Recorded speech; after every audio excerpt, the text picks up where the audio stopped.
Dan pemirsa, untuk bisa membahas mengenai konflik antara Iran dan juga Amerika Serikat yang semakin memanas ini dan rasanya juga semakin panjang, bahkan kemudian memunculkan tema ataupun topik baru yang begitu menghangat, yaitu hadirnya Perang Dunia Ketiga. Nah, ini kita sudah bersama para narasumber. Yang pertama adalah Profesor Salim Said selaku Guru Besar Universitas Pertahanan. Assalamualaikum, selamat malam Prof. Selamat malam.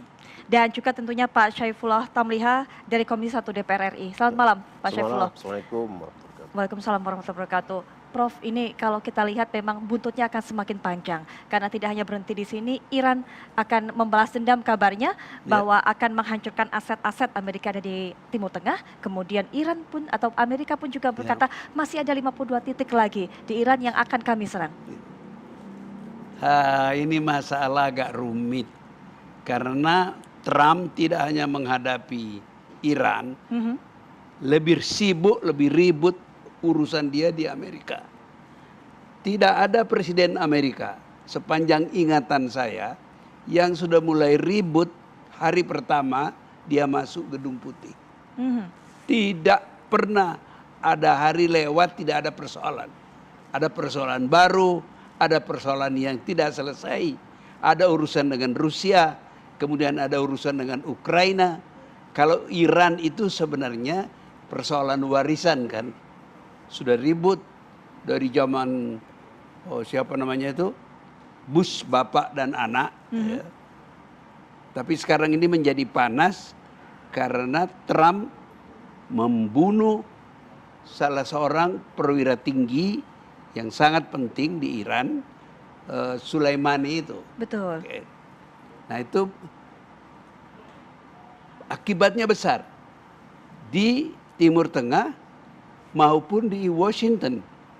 Sekarang Kongres Amerika itu dalam proses untuk memakzulkan Trump. Betul. Pada saat yang sama muncul lagi persoalan baru. Dia menyerang Iran, membunuh si Soleimani itu tidak berbicara dengan Kongres. Jadi ada persoalan baru Kongres. Supaya ada pembatasan penggunaan tentara oleh Trump. Sementara itu kemarin Trump mengirimkan 2.500 prajurit Amerika ke Timur Tengah. Sementara Irak yang temannya Amerika di sana, kedutaan Amerika terbesar di dunia itu di Baghdad. Okay. Sekarang ada tuntutan supaya tentara Amerika ditarik dari Baghdad. Ya, artinya meninggalkan Baghdad, ya. Begitu. Nah, menjelang terbunuhnya Soleimani itu ada demo-demo besar di Iran maupun di Irak, ya. Yang di Iran itu sebenarnya mengkritik pemerintah mereka sendiri. Yang di Irak selain menuntut tentara Amerika ditarik, mereka juga tidak suka kepada Iran.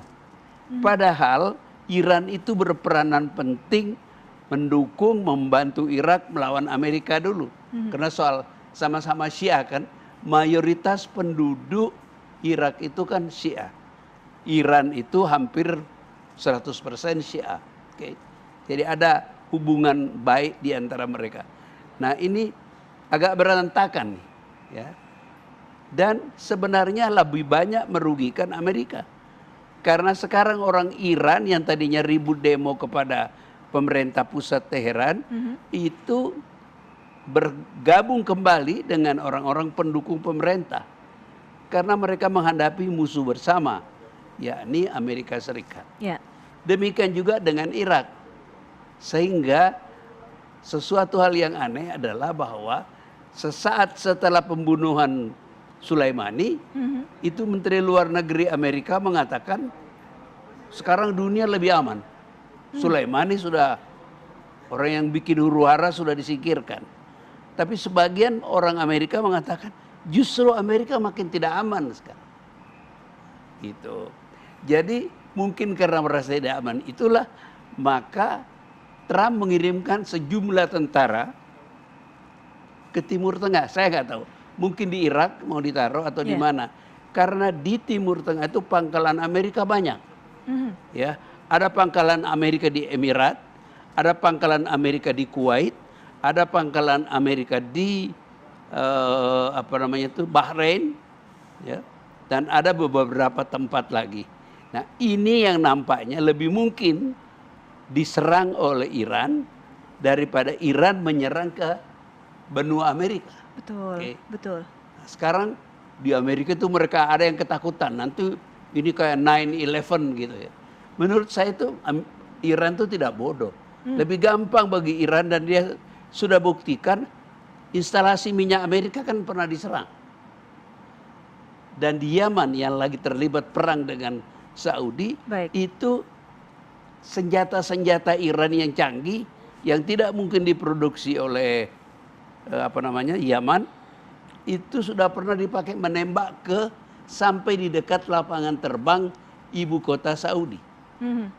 Jadi sementara itu di selatan Lebanon itu ada Hizbullah yang berani melawan Israel.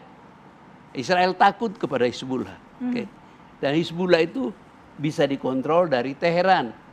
Jadi ngapain menakutkan Iran menyerbu Amerika? Ya. Dia kerjain aja yang dekat itu. Pangkalan militer di Ya, berbagai oke. daerah. Nah, yang juga ketakutan sekarang itu bukan Amerika, Israel. Israel juga ketakutan. Sangat. Prof, mohon maaf, kita jeda dulu, saya tahan dulu, nanti kita akan lanjutkan bagaimana ketakutan Israel dan Ya. apakah memang ada peranan Israel dari serangan Amerika ini. Nanti juga kita dengarkan Pak Syaifullah bagaimana reaksi ataupun respon dari Indonesia menanggapi hal ini. Kami akan segera kembali ke hadapan Anda sesaat lagi.